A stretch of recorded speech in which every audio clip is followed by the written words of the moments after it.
हैं सबले माई पार्वती पहुंच गए का हो देखा दिमाग होश में कैला है जौन तू गांजा भांग खा था पिया था ये सब छोड़ देना हम सब ठीक ना हो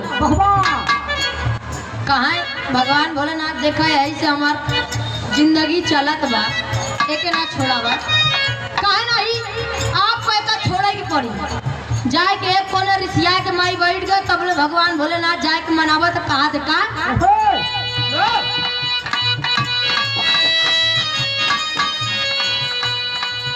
यहाँ कहते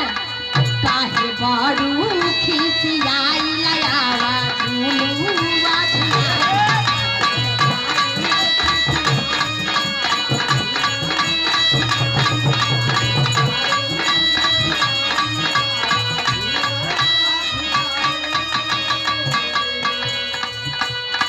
लागे सावन के महीना तो हल्का जाती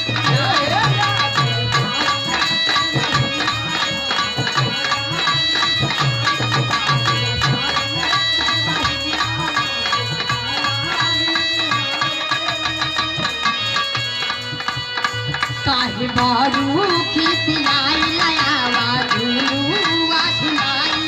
लागे सावन के महीना तो हल्का जारी सुनाई अरे धीमा धीमा जावा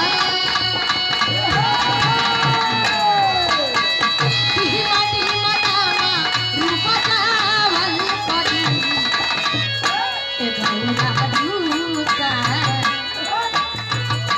ए गौरा दूसल करा हमना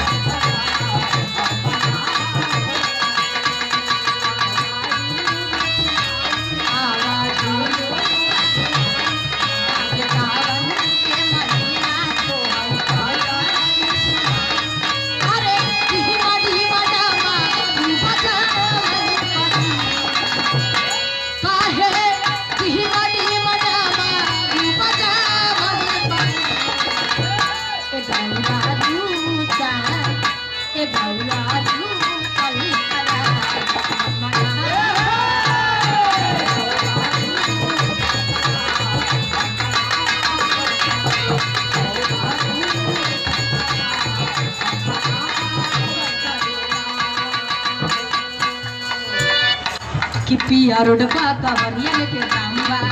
अब जाए के दूरबा बतांबा